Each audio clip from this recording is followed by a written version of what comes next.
you talked about our dynamic Yeah. in podcasting. You know, you don't have the same crew that you walked in with. That's is right. that from issues that arose, or is it just like you finding the right therapist? He's good. He's fucking. Yo, You're an asshole. I said this. I said that right. What?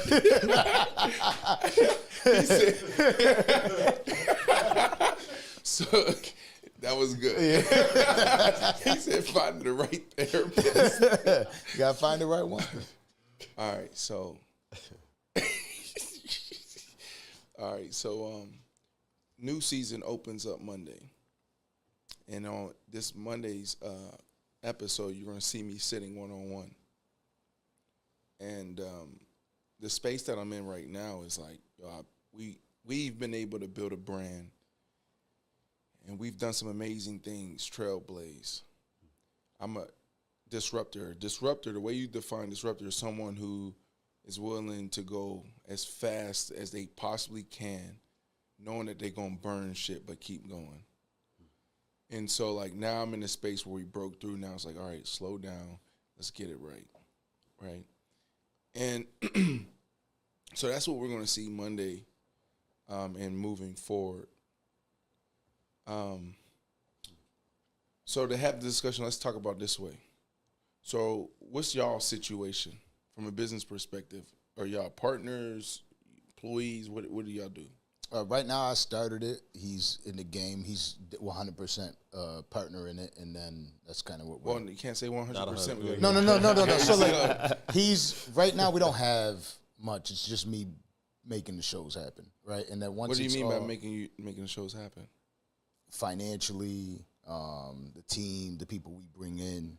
Right now, that's what I'm doing. Him and I are hosting it together. You know what I mean? 50-50. The ideas of the people that we bring up, him and I converse about those things. What about, like, you know, this iPhone comes in and they say, you know, we have $500,000 we want to invest in 10 episodes.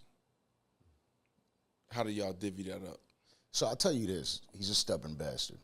And I mean that by the cases, like when we have people that pay to come up here to do an interview and stuff like that, I'll sit there and I'll be like, here's this. And he's like, nah, just wait. You put a lot into this, get your money back, right? Then we do it. And that's what I mean by, when I say 100%, like, I mean, there's 100% chance that him and I, like, whatever split he wants, it's gonna be between us. Okay, so y'all don't have anything written. Nah, there's no money in yet. Okay, I'll so tell you here we that. go. For the people that are watching, we ain't making money off of the podcasting yet. That's beautiful, and they need to know that, and they also need to understand when y'all start bringing in those big sponsors, like, to continue to consume this content, we have to monetize it, and, you know, part of it is, like, y'all understanding what works for your audience, what they want. So, like, when y'all do drop something like, yo, here's a discount code or whatever, go take this, they actually do that. So now y'all keep that money coming in. We all work together here. So exactly what you guys are doing is what we did to start, and that's what contribute probably 95% to the breakup, is that we didn't have a plan on paper. On what's what. That's right. Yeah. So it's like, y'all, you guys, it's only two of you guys, so y'all might be able to figure it out, but, like, this shit happens overnight. The algorithm catches, and boom, y'all go from 84 people watching live to 5,000, 10,000, 20,000. And now money's involved. Just like that, boom, Wondery, Sirius XM call y'all. We want to do a 2-year deal, $10 million. You put up all the money. And I don't even know the other contribution from, like, who's hiring everybody, firing everybody, you know, staying up all night, working this every single day, doing the social caption post. Boom, like, there's a lot to it. That shit happens overnight. So now that money comes in, now what we doing? And so, like, where you guys are at right now is where we were at when we started. And so take the emotion out of it, because there's, for sure, you know, we all have our egos and different emotions. You know, it's like they look at it and said like, all right, let's say I Am Athlete does $10 million this year. I gotta build out a team. I'm trying to scale this to a platform. I also need to hire a COO. I need to hire a financial controller. We need to hire several people on the social media side. We need to hire producers. We need to hire PR. We need to hire blah, blah, blah, blah, blah. And also from a talent standpoint, got 3 guys, 4 guys on their show, and then we doing multiple shows. This person's making $300,000. This person's making $5 million. This person making $1 million, right? So now that shit, but then taxes. So now that shit, where's that $10 million going? Right. You built in a real company With real expenses. So the podcast space is so interesting right now. So like if now I come to you and say, yo, here go 500,000 right now. You look at that and be like, oh my goodness, this is an amazing podcast. Yeah. True. But when you understand the business and the upside, the opportunity, you might go bet on yourself. You might say, instead of me taking this 500,000 or $1 million, there's people I've offered $1 million, more money than they'll make on FS1 or ESPN or any other place. And they said no, because if they do their own thing, the upside is greater. Right. If you can make $5 million, if you can make $10 million, I can do it too. So what I would say is, when you think about our space, and where I was at with our guys, is taking the emotions out of it, because for sure I contribute to it. I would say, hopefully they would say they contribute to it as well. It's like the upside is greater for them on the other side. Like, I put everything together. I put up all the money, right? And then when we start breaking through, and, you know, I was educating. I was telling, like, here's the opportunities. Here's what we're doing. You're only paying me what? You only want to offer me what? And so, like, they're doing a phenomenal job. And it was tough to see them go. You know, I would say that I'm probably still recovering from it. No, I ain't going to say that. Being transparent, I'm still recovering from it. You know, but it's good for the marketplace because it's different perspective. Their sauce is their sauce. My sauce is my sauce. Can't nobody take my sauce. You know, so, like, I know what we've built with them, without them. And now I'm in this space where I'm going to do my one-on-one thing. I want to be the next Oprah when it comes to sports broadcasting. Fire. And then, you know, we got some other things. We'll bring our show back, like the banter and the 3-4 athletes. But I'm in a really good place. We're generating some revenue.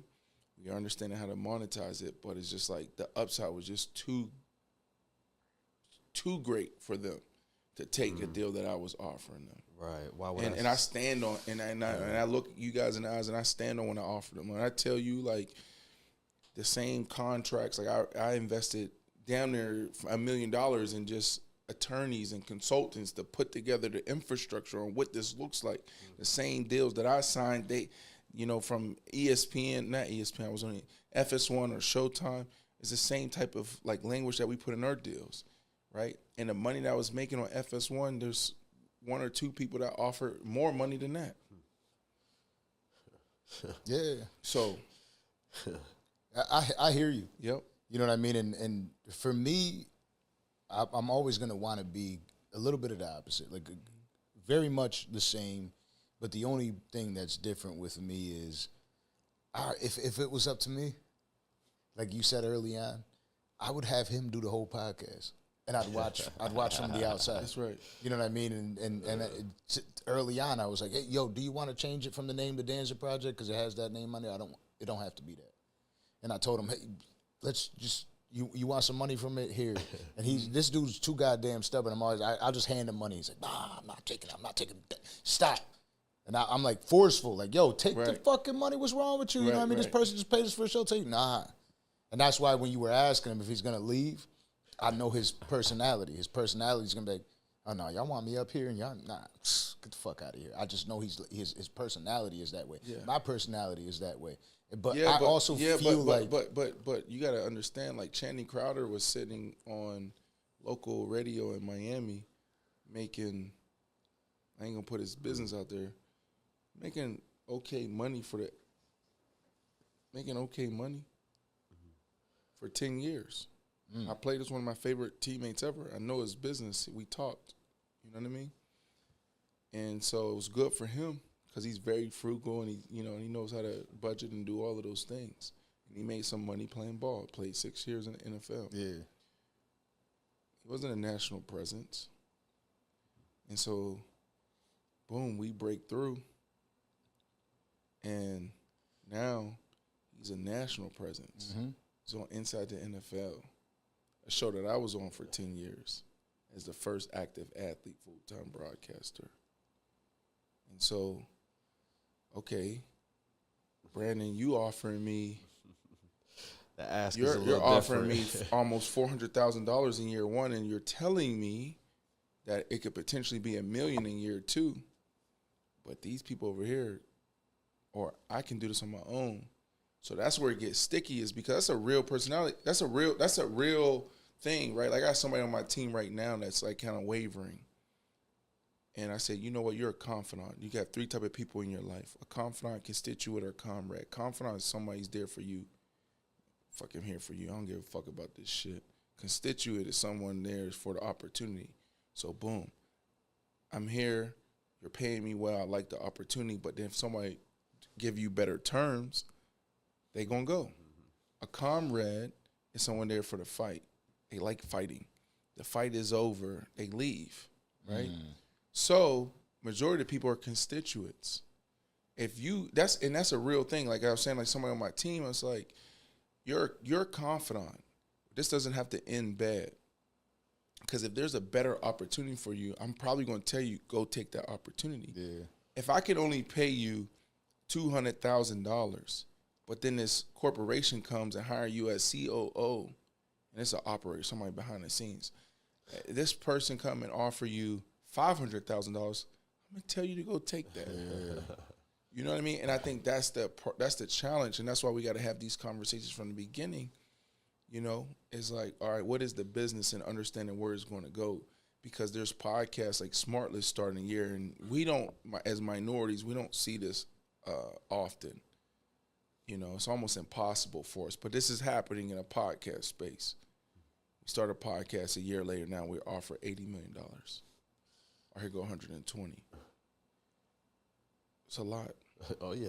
Yeah, That's it's tough. a lot of money. It's going to change some relationships, too. Yeah. It just kind of happens. Because, like, you know, and I take y'all out of it. Like, for me, it's like, oh, well, I sleep in a facility, you know, in the studio. I'm doing everything all day, every day. I put up all the money. You know, you guys are showing up 6 hours a month out of the month. How many hours are in a month? For sure, contributing to it in a major way. But like, all right, well, what is that worth? Right. Because that's where it gets tough. It's like when you break through, and then you're trying to say, okay, well, what is it? What is this $1 million worth? Mm-hmm. And then you got some people saying, well, I'm 25%, I'm 50%, I'm this, I'm that. And it's like, ugh. You know? But there's, okay, you got 25, but there's 7 people at the table. How does... Yeah. If we can't all be 25, right? Yeah. So it's like then you really got to start taking inventory and figuring out what's worth it. And that's the gem is what you're saying too, is figuring that out early so that when you do break through, there's no discrepancies. We discussed this. We understand the mission and everybody's okay. We're okay. Let's move forward and let's ball out. That's right. But sometimes those conversations don't happen in the podcast space. You're right. Because right. It starts off as a dream, as a hope, as a table and a few mics.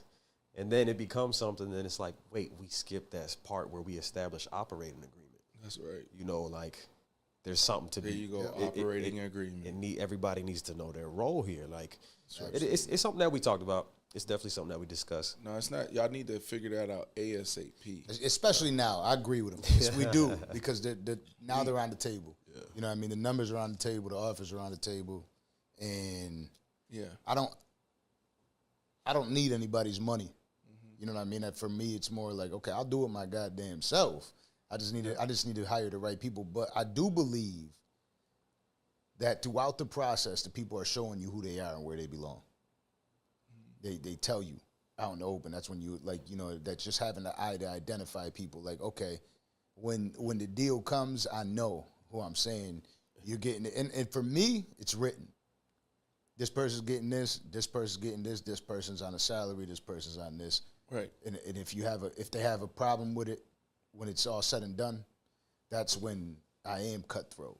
You know what I mean? It's like, I'm gonna do what's best for the business. Yeah, it's like, okay, I appreciate for everything you've done. Here's this. Boom. Let's move on. That's right. Yeah. That's right. And that's how you should be. And then people outside, they don't understand that. It's like how to operate and run a business.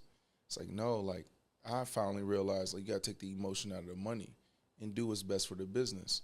But you have less challenges if from the beginning you align. Like, here's the vision, here's where I'm going, this is what I'm gonna do when I get boom, boom, boom, boom, boom.